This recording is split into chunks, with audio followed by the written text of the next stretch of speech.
How are you today? I'm awesome. And you guys? Well, we're doing good. We're doing good. Well, I know that you haven't met Angelique. You have actually saw her name on the text messages. Probably I just know another number, but this is Angelique next to me, who is my partner, and we are partners on Two A's That Can Be B's. Yes. So Nice this is to meet Sancha Walker. Hi, Sancha. Nice to meet you virtually. So yes, we appreciate you taking time out of your busy day. We know that you have a lot going on, and we really appreciate you taking this time to enlighten us.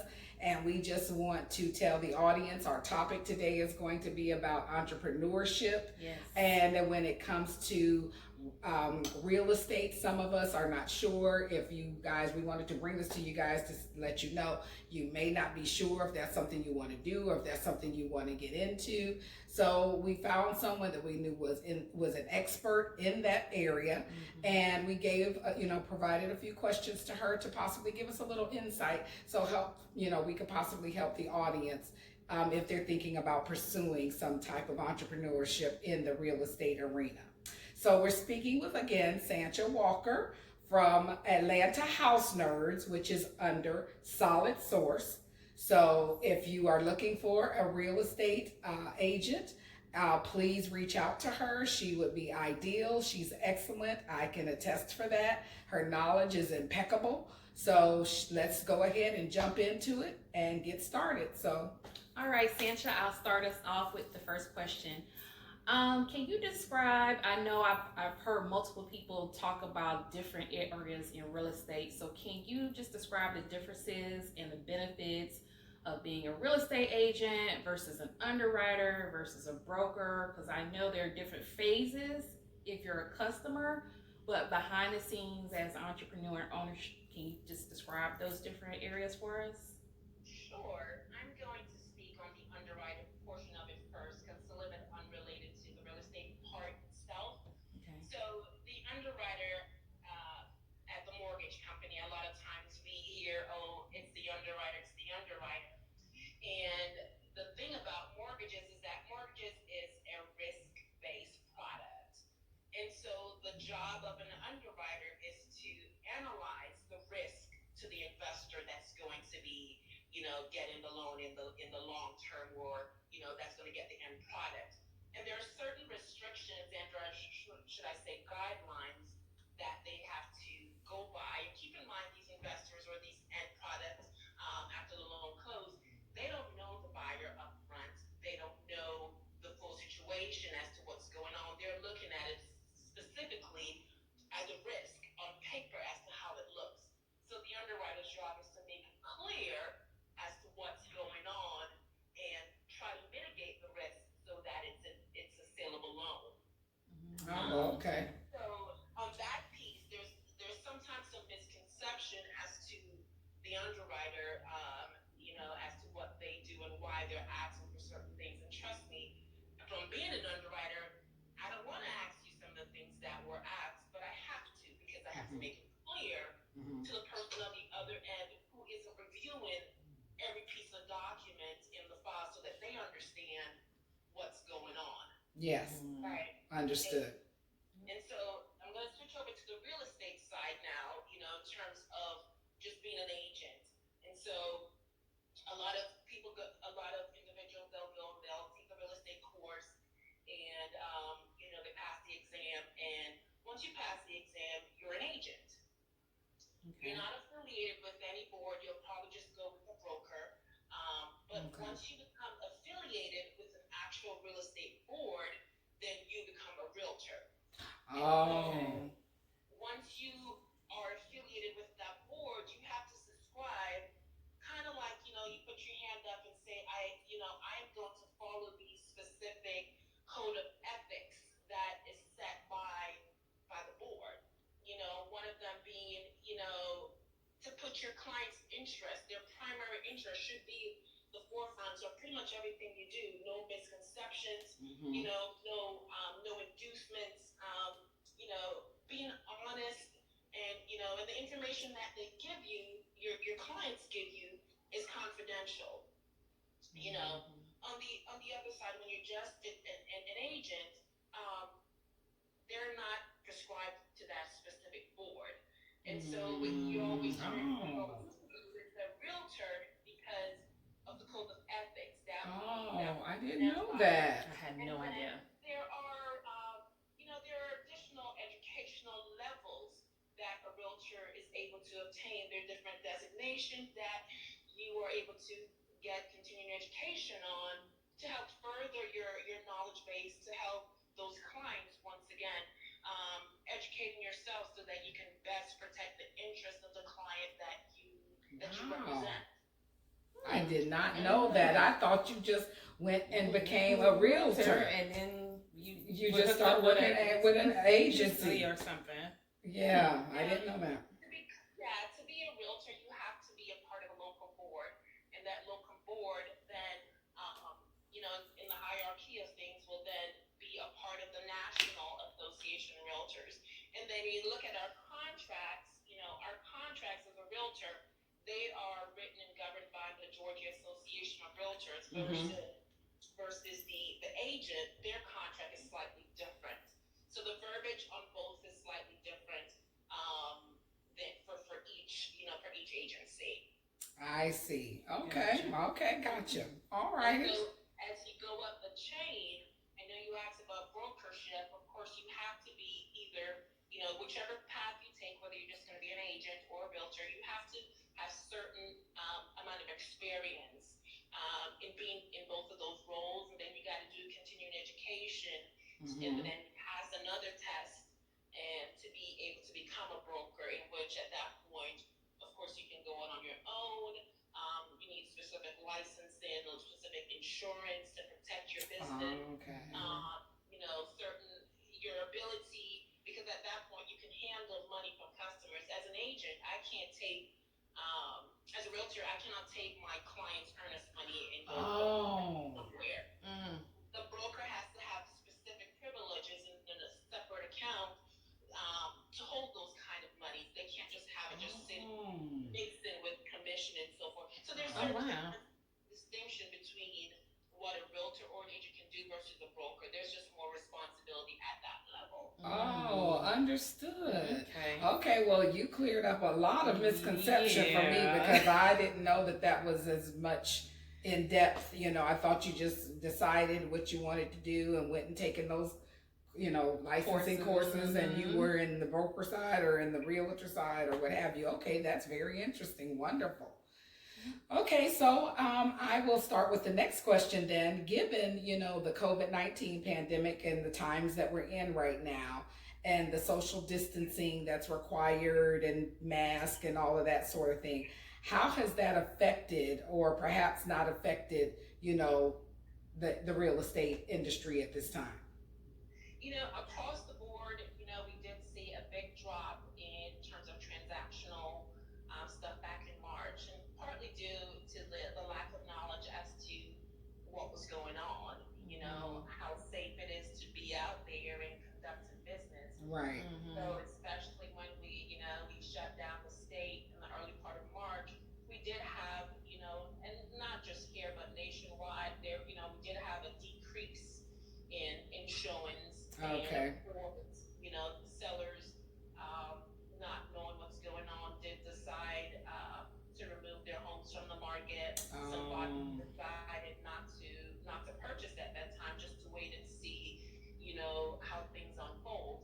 I see. Um, but as time went on, although the numbers were a little bit low in March, when you look at the uptake, in April, we did see that contracts, starting picking back up again. And amazingly enough, although, we had such a shortage in March, the prices still went up. Prices across the board, average prices went up about 5%.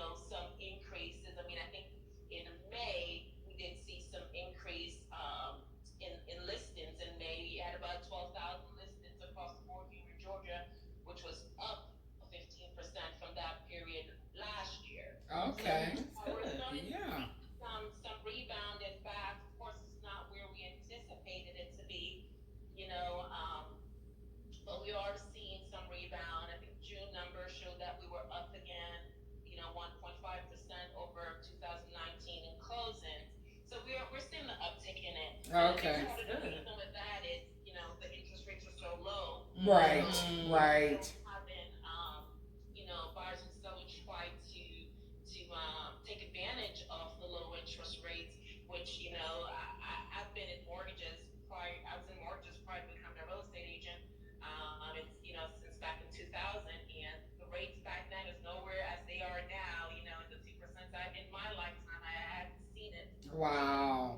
Rates until now. Wow. So for me, I am amazed because if it was 2% back in 2000 when I started, refinancing those 9 and 10% loans would have been a snap for me. Oh, absolutely. So even though we do see that, there was some kind of change in how we do business, we still are, having transactions. And in terms of the industry overall with the social distancing and so forth, some of the things that we started doing more regularly, we were already doing, so to speak. I mean, we started, you see an increase in virtual open houses, an increase in more online marketing to show the total picture of the home, 360 views. Oh, okay. Yeah. Yeah. That probably increased. Yeah. That increased tremendously to allow, buyers and even sellers for selling their home, how they're able to get the transaction done. Even though we're in this climate where we're social distancing, we have a standard we put out, we put out masks for visitors at our listed properties, or gloves, sanitizers. We've been seeing a little bit more shoe coverings. We used to do, we have in the past done the So shoe they don't bring it in the house. Yeah. but you see it more often now, along with, of course, Okay. That makes sense. Yeah, and other industries have kind of shift a little bit as well. How to move things along. Earlier. Okay. Earlier in the year, there was a temporary, the attorneys got temporary allowance. Okay. Do some things virtually. We are an attorney state, which means certain documents have to be signed. So, there was a temporary order that allowed some attorneys to do some things virtually until things got better. Better. Yeah. Same things with the property inspections. We were having inspectors go out, and they would do the inspection and do like little videos for stuff that they see that needed to be addressed. And then once the inspection was done, they'll have an actual virtual meeting with the buyer to go over those things. And so they've adapted. They seem like they adapted to what needed to be done. Yeah. Exactly, for the safety of everybody. Oh, that's great. Everybody try to put some things in place to make, because if you think about it, there were already plans that families had prior to COVID that still needed to take place. Right. For the homeowner who was moving out of state or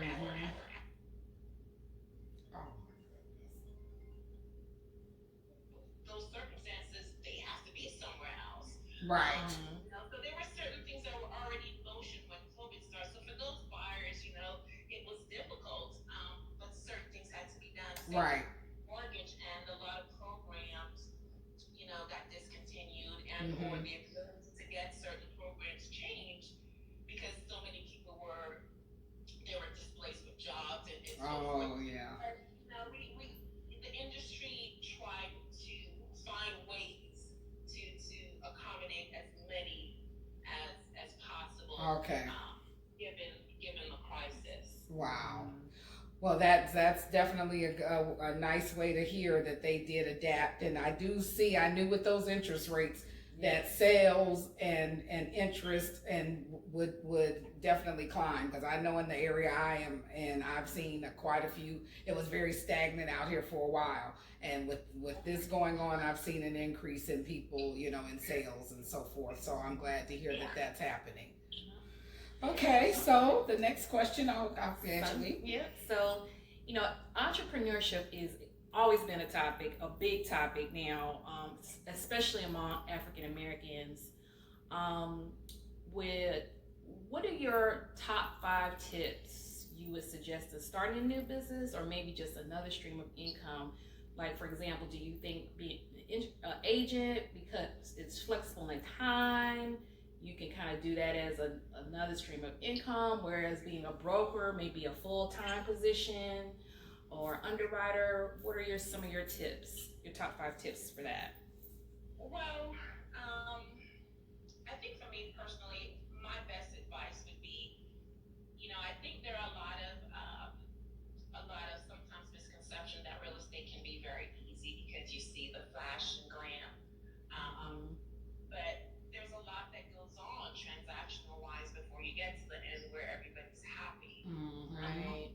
So I think for someone who is trying to go into entrepreneurship is to really, you may think you want to be in an area, but to research it fully to make sure that it aligns with what you think you want to do and what you think you're going to be able to do. A lot of businesses are, tend to fail within the first 2 to 3 years. Correct. Yes. To have a plan as to, what does it take to actually do this? Is part time going to yield me the benefits that I want long term? Financially and everything, yeah. And then financially, that was my next step. If I take real estate for example, your first deal may not close for several, for a few months. Even if you're on the mortgage side, I also originate now myself, and your first deal may not close for 30 to 40 days. So having that reserve to help you is key in some instances. Yeah, it's not dependable income, like especially if you're coming from working and getting a paycheck every 2 weeks or every week, and you're not getting that consistency. Yes. Exactly. There's statistic that says, so many agents, so many individuals go out and get real estate license every year, and a good 80% plus of them quit within the first year. Because it's one of those things where you can't survive if you only, closing one deal every 3-4 months. Right. Every month. So the startup and what it takes to start that up, I would definitely research and have a plan B and a plan C. Yes. Because it doesn't always happen the way you see it in your head. And sometimes doing it part-time may not be the best thing. So if you're not able to do it part-time, a lot of people end up quitting it or, going back. If you're only committed a certain amount of time and that time isn't sufficient for you to be successful, then you end up quitting it and go back to doing what you normally do. Or if you decide, well, I need to go full-time in order to truly benefit from it, okay, you're still a startup business, so you still may have some rough periods. What do you do? Did you have a plan for those rough periods? Right. Like this. No one could have predicted this. Exactly. No one, I mean, even those that are closing $1 million homes and things of that sort, they're suffering right now as well. It's not just a particular, income group. It's across the board right now, and no one predicted this. So, Exactly. Okay. It's just having that mindset of, it is you have to treat it truly as a business. You sometimes can't look at your sidekick as just a sidekick. Right. Yeah. You have to look at it as a sustainable business. Or it won't survive. Yeah. And, so we talk about the researching of it, talking to people who are in the industry that you want to, kind of watch their movements a bit to see what are they doing to be successful. And for me, really, I find that continuing education is really big. I am my best when I know what I'm talking about. Exactly. Yes. So, that continuing education of it, piece of me, I feel is like one of the top things because I don't want to advise a client of something with no knowledge of it. Oh, yeah. Because, like I went back to the first part of being a realtor, I knew the codes,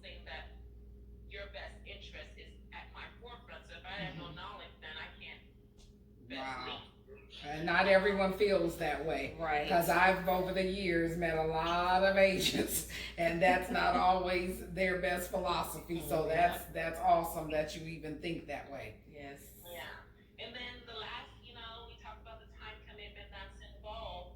And then lastly, it's just taking action. Yeah. You can research and do all the education and do all the planning, but in the end, you got to take that step. You got to execute. Yes. Execution. That's why a lot of people don't get. That's where we get stuck. Is the execution. It's execution. Part. Yes. That's true. Yep.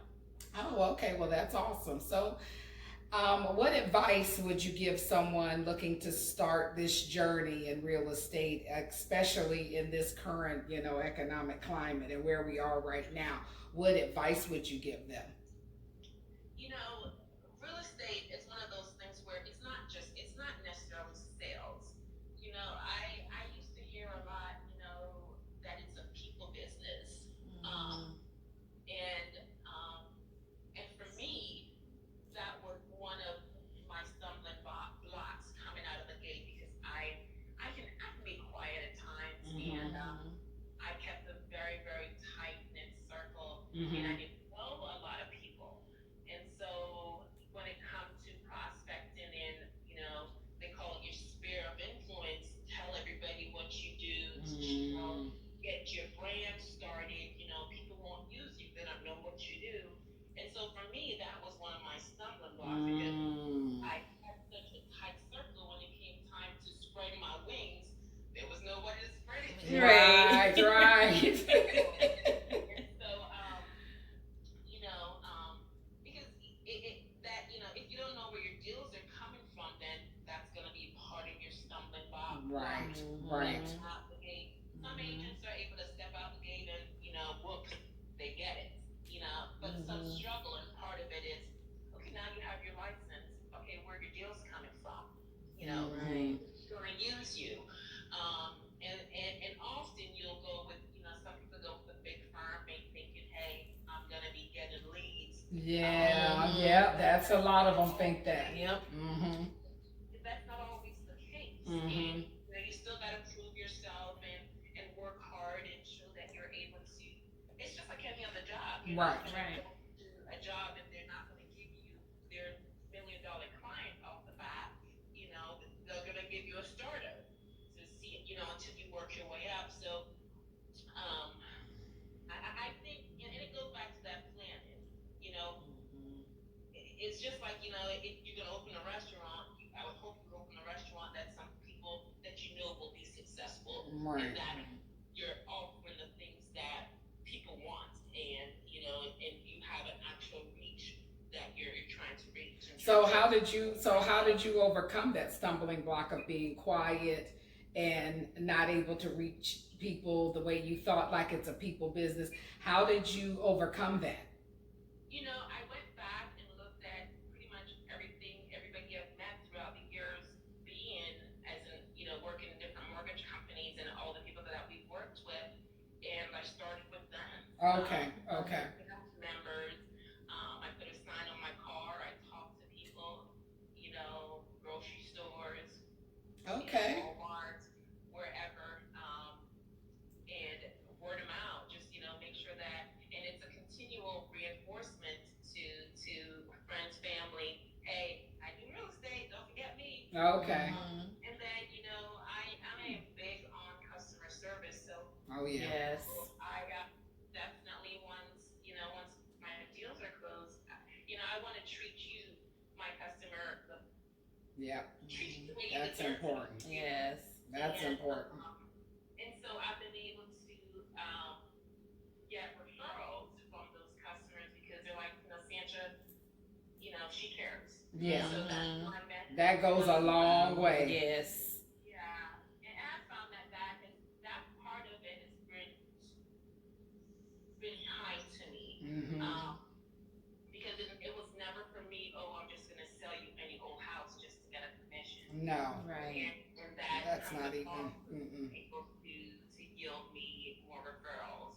And, so that's how we've been able to do it. There's some online marketing as well. And, we do some videos and educational stuff. Right. What's going on. So through those different channels. Yeah. Yeah. channels I've been able to be successful. Okay. Okay. So, how does someone get pre-qualified for a loan in preparing for buying a home or property? I know when I was going through it, man, I had some cleanup to do on my credit. I'm just keeping it honest. So, how does is that part of it? Going through the credit. So, if you could tell us a little bit about that. I think uniquely, since I was in the mortgage business, prior to becoming an agent, and then subsequently after being in the mortgage business, now being an agent, um, I try not to take anybody out before They're pre-qualified. qualifying them. It Mm. goes back to that customer service thing that I mentioned. I don't want to show you a house that you fall in love with, only to turn around and tell you you can't buy it. Yes. Wow, that's That's good. good. So there are preliminary questions I ask up front before even pulling credit, because if I know that the credit is not going to be where we need it to be, we'll probably try a soft pull or something like that and see how we can work on your credit to get you to a point where you're able to get an actual product and so forth. But so I typically start there, and then a budget plan. So it's not the question has always been, what kind of credit do I need to have? Mm-hmm. Yes. But it's not just the credit. When you're looking at risk based from a mortgage perspective, it's the credit, the assets, and the income. Do you have the ability to pay? Are you willing to pay? Mm-hmm. Then and whether or not this is going to be a good investment for you and not put you in a bad position. Right. Your livelihood. Yes. And so when I sit down with my buyers, especially some of my first time home buyers, it's more of, okay, now we've gotten your credit to that the level that it needs to be. Have you been budgeting? Because most often your payments going up. Right. Yes. So what concessions have You made. Mm-hmm. for Yeah. that increase in Absolutely. purchase. So I know some people may say, well, hey, you shouldn't be doing that, it's none of your business. But yeah, it is. If I'm the one putting it at your house, then Okay. I don't want you to say that, hey, I put you at your house knowing that you couldn't afford it. Absolutely. Right. Absolutely. I always fear that in the back of my head. So I go over it mostly with my buyers to say, hey, you need to be thinking about these things as well. Yeah, that's great. Yes. That is awesome. So, kind of piggybacking off of that, so do you find that sometimes people have unrealistic goals as far as the house that they want to purchase, and once you kind of pull back those layers on the budget, you have to go back and say, no, you may need to find a home that's in this range in order to accommodate your budget. Do you find you're having to do that often with customers or clients? Yes, because I think when you go online and you do, can I afford a house? Yeah. Those preliminary numbers, yeah. Those preliminary numbers, sometimes, you got to read the fine print. A lot of the times, it will tell you, this is what 20% down, is often what you'll see. And so, as a buyer, you're thinking, hey, my payment's going to be $1,000 for a $250,000 home because it's with 20% down. You didn't read the fine print at the bottom that says with 20% down.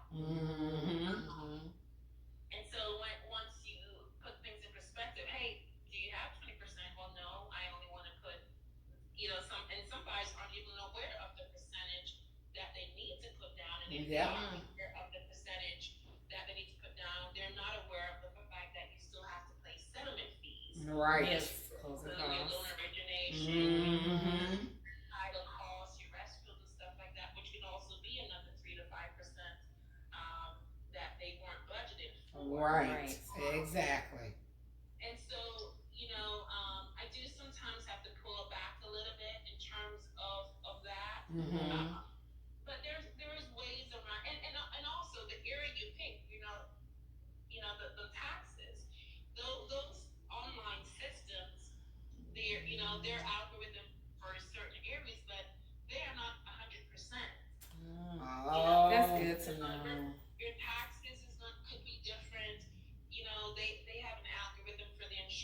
the insurance amount could be different. So, you know, I sometimes hear buyers will say, hey, it says this particular house, it says my payment's going to be this amount. And I'm thinking, hey, no, It's really gonna be it's this going to amount. not be that amount because Right. you don't know what kind of interest rate you're going to get from your overall credit profile. We don't know, you know, what the taxes are. We don't know what the insurance. We don't know those actual figures. So they're just estimates. And you need to be prepared for it to be higher. Right. We would love for it to be lower, but it could also be higher. Yeah, that's a lot of unknowns. Yeah, a lot of unknowns. Yeah. Yeah. So I try to, when I take my buyers out, I try to give them a full picture as to, if you like this house, estimatedly, and I do emphasize estimate based on last year's taxes, because taxes, is always going to be based on the previous tax bill, which would be the year before. I said based on these taxes, based on this estimate of insurance, based on this and this is what your payment should be. So that when you look and you fall in love, you know what you're getting. Exactly. You fall in love, and then you go to get your mortgage, and you're like, Ooh, man, I'm not ready for that. I'm not gonna be able to do that. Make sure that everybody's on page as to, before we get to that point where I'm doing you a disservice. That's right. Right. I agree with That's that. true. And that happens so Yes. often. Yes, you get your bubble burst and you fall in love with a house, and then you're like, well, you're only pre-qualified for this. Yes. And you're like, oh, I so wanted that house. But you really need to go in there thinking, it could be maybe 10% even more on top of which you're getting a calculation for online to think it's probably going to be higher versus lower. Exactly. Yeah, that's a misconception. Yes. I mean, it could. We all want it to be lower, and it could be lower. Yeah. Yeah. And just prepare for the worst to get the best. Yes. I don't want to say prepare for the worst. Yeah. Just say, specifically, what it is. Yeah. Yeah, and be educated about it. Because a lot of people go into it and they're not educated about it. Right. And they get a surprise, unexpected situations, and it makes it a horrible experience for people because I understand everyone is an understanding of what is all involved, but having an agent that is making you aware, educating you along the way, making sure you understand what is going to be required of you, that helps the process. Yes, that definitely helps the process. And and even with my new constructions, you'll see often, when the tax bill comes out, the tax is based on land. You're right. That's how ours work. Yeah. Yeah. There's no house. There was no house there when the tax was assessed, and so when you closed, your tax bill might have been, your payment might have only included $100 for taxes. Yeah. But I stress to my buyers, I'm like, next year when the property is already there, when the tax assessor comes out and they just attest in the improvement, not just the land, your bill will go up, your payment will go up. You have to prepare for that as well. Sometimes I hear all the time, buyers are so upset when they see how much their payment's going to go up because they didn't know. Right. Absolutely. That payments are going to go up, just a year in, and so I try to make sure that I educate my buyers, and even my sellers sometimes, because sometimes my sellers are buyers. Yeah. And they haven't purchased something in years. And They sure do. Yeah, just having this conversation, I see that. Yes, absolutely. Big time. And so, what was going on when they bought their home is not what's going on now. So it's and that goes back, like I said, continuing education on my part. Right. I can better equip whoever my client is to make proper decisions. All right. Well, we have come to possibly the last question. But I just wanted to, say, just give an idea of your typical day. I know it's very unpredictable, probably, especially in what you do and what's required each day. But just if you could give us an idea, of your task in a given day, what that may entail. I have time slots blocked off for certain things, and there are times that I switch them around and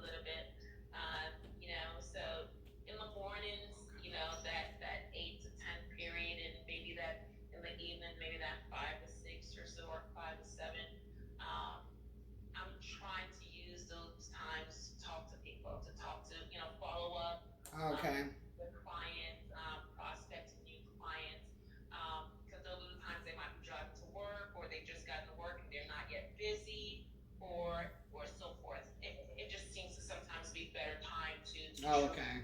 follow up with customers and clients. And sometimes, like I said, sometimes that change. I have that that mid morning where 10 to 1, I'm doing office work. Mm-hmm. Sometimes I mail stuff out to prospective buyers if we can't find stuff.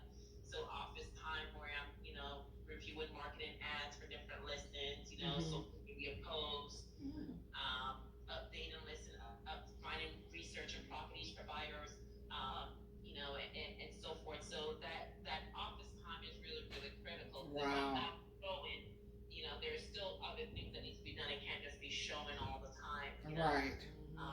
And then I as a full-time agent, I'm able to switch things around a bit, but my afternoons, I typically try to keep those open, and even on my weekends for showings and appointments, listing appointments or just showings, Mm-hmm. because that's the time that, buyers and sellers are available most often is that evening hours. Right. Right. After work or on the weekends. So, Okay. it does change a little bit, but you have to kind of make blocks of times for certain things and hold yourself accountable, because you are a business. Right. So you have to have things set up where you can Mm-hmm. meet your milestones, to be successful. Awesome. Well, this has been very enlightening, Yeah. and I enjoyed it. Yeah, I learned so much because when I bought a home, it was 2003. Yeah. And Yeah. just based on this discussion, it's changed Oh, so yeah. much. Oh, yeah. So Oh, I, yeah. it's good, like you said, to make sure you're researching, make sure, you do find an agent if you're shopping that cares about what your best interests are and not just trying to get you into something just for the sake of getting you into something Exactly. because you were approved for it. Yeah. So, this has been phenomenal. And then those that are wanting to start a business, just making sure that they do their research and making sure that, they eventually do take action Right. once they have accomplished the research and done everything they can. Yeah. Step forward on faith Exactly. and do it. Exactly. And so, Sancha, we want to give you an opportunity to give your information. If there's anyone out there who may want to purchase or sell their home, or if there's anyone out there who may, just want to email you or get information, please provide us with your contact information and your social media information so those can go out and follow you and see exactly what, your Atlanta House Nerds is all about. So please provide us that information, and we will definitely appreciate it. So just, give it a shout out and we'll listen. Thank you. Thank you for having me. And anybody who's interested in buying or selling a home, you can reach me at 404-654-3595. You can check out our website, www.atlantahousenerds.com. You can check us out on Facebook and Instagram, facebook.atlantahousenerds.com, Instagram/atlantahousenerds.com. And I also mentioned earlier that I also originated loans as well. And my Facebook is, Sancha Walker, Sancha Walker Mortgage. I have a Facebook page for that, and the phone number for that, 404-850-7954. You need to reach me there. And I'd love to help you, and I'd love to answer any questions that you have, to just to better educate you on the process so you're making the right decision, even if we don't end up with a transaction. All right. Sounds good. That sounds good, Sancha, and we will definitely tag all of that information when we post the podcast as well as when we post the video. Absolutely. So thank you so much again for your wonderful, giving us this wonderful interview and giving us this time, and we appreciate you. Thank you so much. Thanks for having me. All righty. Be well, Bye-bye. be safe. Bye. Bye-bye. That was great. Good. That was information. I didn't know all that stuff had changed. Like, I was like, wait a minute. Now you gonna help me with my budget? Oh, yeah. Oh, Like, yeah. she does. Sancha's bad. She does a She lot helped of work. for me. And Yeah. I had another agent who was excellent, the lady I had one years ago when I bought the house over in Alpharetta. Mm. But Sancha because she done that underwriter part. It was stuff that I didn't even know. And she was like, Anita, you need to do this. Anita, you need to. And I was like, Sancha, oh my God, you are really just telling me what I need to know. I was not prepared for it. And she is very knowledgeable, and she's a very good at customer service, and she's professional. Yes. And that's why I say all black businesses are not bad business, because I know how Sancha rolls. Sancha don't roll raggedy, and Chris, they don't roll. Chris ain't like that. They don't roll like that, because Chris ain't having that, because he does a lot of the marketing for their business. So he kind of does the background of posting the videos on social media and their Facebook and stuff, and he takes the videos of the house and all that kind of stuff. Very professional. He's got all kind of nice equipment and stuff, so they are very, I would recommend them to any, because I told them if I ever did, which we probably won't, this is it, but I said, girl, it's your forever home. Thank you. This was the forever home. So I was like, okay, girl, I could definitely give you. I always say, well, I know the Sancha Walker, she's really, really good. She, with help, she would do a great job. So yep. So for our YouTube watchers, we hope that you have enjoyed the podcast. Again, we are two A's that can be B's, and we are, just out there, putting ourselves out there, share, follow, subscribe. Yes, please. We are anticipating having more videos and more guests, more videos, and things that I really think are going to be helpful for you in 2020. And I know that, we are going through a lot right now with the pandemic and Black Lives Matter. So, this is all new to us. But we're hoping that the podcast and these videos are helping you through these times. Because I know just doing them and talking to Anita, and we talk all the time. It's really helped me to kind of come through this whole thing and just get through it. Yes, and knowledge is power, and the more knowledge that we can share with you guys and give you guys at this time, we're at home. Yep. So all we have to do is spend time and getting research and understanding what our plan and preparing for our next, situation. So the more information that we can provide to you guys to help you prepare for that, for hopefully 2021, because pretty much 2020 is a done deal. It's a wrap. Exactly. It's pretty much a wrap. We are going to be in the house until 2021. So you guys take this time. That's why we want to put up more YouTube videos. We see everybody's now starting the podcast adventure. Yes. So that's fine too, but we've been here. So we want you all to follow us and, share what we have to offer as well. And, of course, two A's that can be B's. We're on, all places that you listen to your podcast, but we are going to be building up our YouTube channel as well. Absolutely. So we thank you all, and we appreciate you. All right. Come back.